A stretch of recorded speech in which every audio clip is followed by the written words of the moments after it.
पाकिस्तान में जो लोग टॉप 3 गए हैं वो प्रॉपर्टी का काम करते हैं जिन्होंने पैसे बनाए, लेकिन इंडिया में जो टॉप 3 में आए बिजनेसमैन वो टेक में थे, हाई टेक में थे, यानी जिससे कौम को फ़ायदा, जिससे ऐसी इंडस्ट्री को प्रमोट किया उन्होंने जिससे लोगों में रोज़गार, नौजवानों को दुनिया में आपके MRF उनकी एक कंपनी है, उसका पर शेयर जो है वो 1 लाख को रीच कर गया है। इंडियन हिस्ट्री में पहली दफ़ा इस तरह देखने में आया है। कितना काम वहाँ पे हो रहा है। अब मैं आपको एक और बात बताऊँ, मोदी क्या करने जा रहे हैं।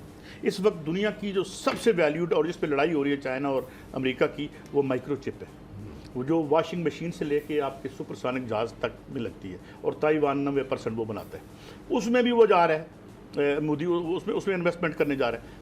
75 अरब डॉलर की लायबिलिटीज है हमारे ऊपर जो हमने 3 साल में अदा करनी है। मगर वो बड़े एस्ट्यूट लोग हैं। मिसाल के तौर पर 160 बिलियन की तो वो सिर्फ IT एक्सपोर्ट करते हैं। यही बात है। दुनिया में सबसे बड़ा जो मुल्क एक्सपोर्ट करता है वैक्सीन, वो करते हैं। कोई एक शोबा जिसमें आपको लगता हो हम भारत से भी आगे हैं? यार अगर आप देखो तो हम हर चीज़ में ही आगे हैं उनसे, हम IT में आगे हैं। यार आप वैसे आप लोग वही है ना। इस वक्त पोजीशन ये है कि लोअर मिडिल क्लास आदमी जो है उसके पास भी खाने के लिए रोटी नहीं है। इंटरनेशनल लेवल पे इंडियंस को ज़्यादा प्रायोरिटी दी जाती है एज कम्पेयर टू पाकि, हमें पाकि कहा जाता है। $550 बिलियन वो रख के बैठा है मोदी।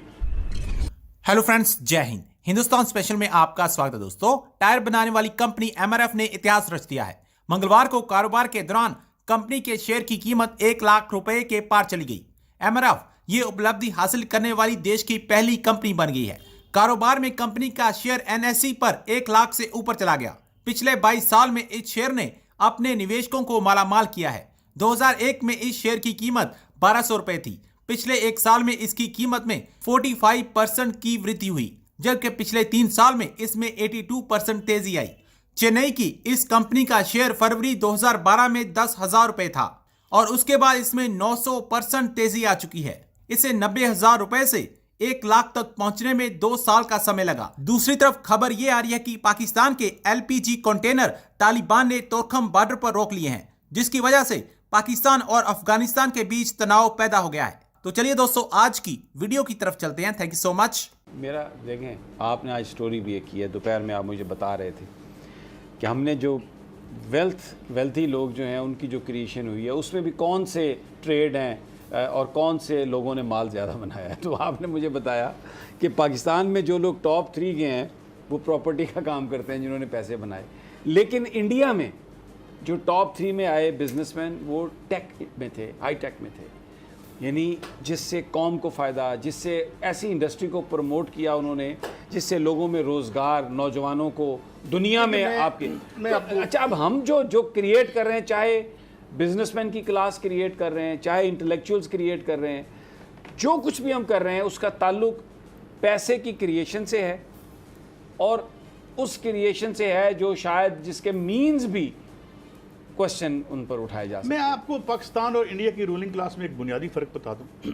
ये नहीं है कि इंडिया की रूलिंग क्लास करप्ट नहीं है, मगर वो बड़े एस्ट्यूट लोग हैं। मिसाल के तौर पर 160 बिलियन की तो वो सिर्फ IT एक्सपोर्ट करते हैं। यही बात है। दुनिया में सबसे बड़ा जो मुल्क एक्सपोर्ट करता है वैक्सीन, वो करते हैं। अब मैं आपको एक और बात बताऊँ, मोदी क्या करने जा रहे हैं।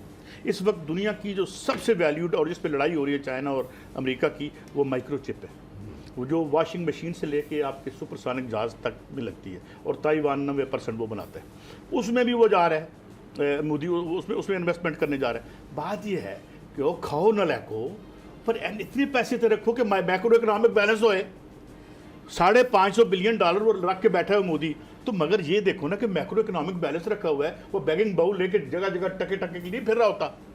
तो ये नलायकी इन्होंने की है हमारी, जो आपकी जो सिविलियन एस्टेब्लिशमेंट है जो आपकी। इसलिए हम जो है आज वो अभी मेरे साथ थे इशफाक हसन खान साहब, वो कह रहे थे कि मैं आपको फिक्र देने लगा। मैं हैरान रह गया। पिछले 4.5 सालों में रुपए को डिवैल्यू करके $135 बिलियन का नुकसान हुआ इस मुल्क में। ये नलायकी है, 135 बिलियन, यानी है कैसे? वो जो वार ऑन टेरर है पूरी, उसमें $200 बिलियन का इंफ्रास्ट्रक्चर बर्बाद हुआ। 100 बिलियन क्लेम किया जाता है कि 200 तक, वो कुछ 100 की बात यार 4.5 साल में। अच्छा, ये आपने 135 बिलियन सिर्फ इसकी कमी में। और आप मुझे माफ कर दीजिएगा, मैं ये बात कहने लगा हूँ, ये जो आपने बिल पास किया था इसका स्टेट बैंक का, ये नहीं करना। स्टेट बैंक का बिल आप पास करते, लेकिन जो स्टेट बैंक का गवर्नर है उसको अकाउंटेबल ही तो बनाते। वो कहते हैं जब ये जब पास हो रहा था पिछली हुकूमत में, हमने बहुत शोर डाला था। आज का आपसे क्वेश्चन ये है, MRF इंडियन एक कंपनी है, उसके शेयर की प्राइस जो है पर शेयर प्राइस 1 लाख तक चली गई है। बहैसियत पाकिस्तानी किस तरीके से देखते हैं? अगर मैं स्टॉक मार्केट की आपसे बात करूं, कितना काम कर रहा है भारत और हम कहां पर स्टैंड कर रहे हैं? सर बेसिकली जहाँ तक बात करूँ काम करने की, तो काम में तो हम आलसी बिल्कुल नहीं है। काम तो हम कर सकते हैं, बिल्कुल कर सकते हैं। जो हुनर हमारे पास है वो बाकियों के पास नहीं है। लेकिन बात सिर्फ इतनी कि हमें अवेयरनेस की ज़रूरत है। स्टॉक मार्केट उनका भी है, हमारा भी है, लेकिन फ़र्क सिर्फ इतना है कि हमें उसको प्रॉपर्ली यूटिलाइज़ करना चाहिए और गवर्नमेंट को हमें इस चीज़ में जो है फैसिलिटेट करना चाहिए।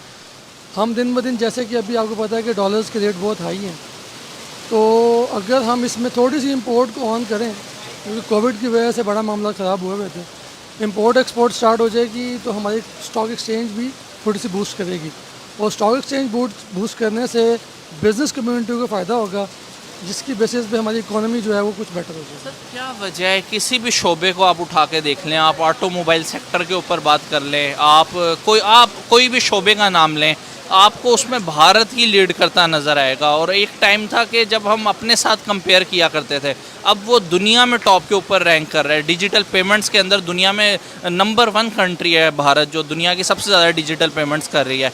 वजह आपको क्या लगती है कि इतना आगे निकल गया?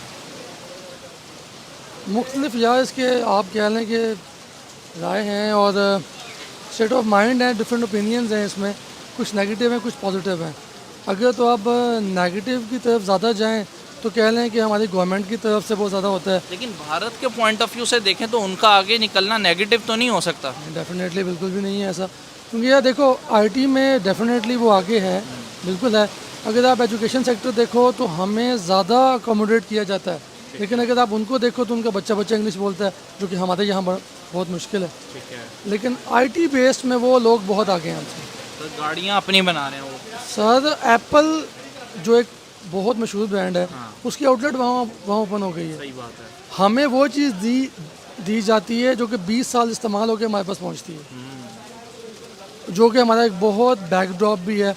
हमें यही वो चाहिए कि हमें इस वक्त आर्टिफिशियल इंटेलिजेंस को ऑन प्रायोरिटी बेसिस रखना चाहिए, ना कि एज़ कम्पेयर टू अभी आप देखें कितने बच्चे होंगे जो आर्टिफिशियल इंटेलिजेंस की डिग्री कर रहे होंगे। लोग MBA, अकाउंट्स, BBA, टीचिंग यहीं जाएंगे, खुद भी तो वो ग्रूम नहीं करते, या हमें कोई ग्रूम करने वाला भी तो नहीं है, कोई बताने वाला भी तो नहीं है। सर यही वजह है कि जो मोस्टली कंपनीज के CEOs हैं वो आपको इंडियंस नज़र आते हैं। दुबई में ज़्यादातर ये, अगर आप दुबई को भी अगर विज़िट करें, जो कि सिर्फ आप कह लें एक सहरा है, उन्होंने पूरी दुनिया बसा दी वहाँ पे। हमारे पास तो अल्लाह का शुक्र है ज़खायर ही बहुत ज़्यादा है।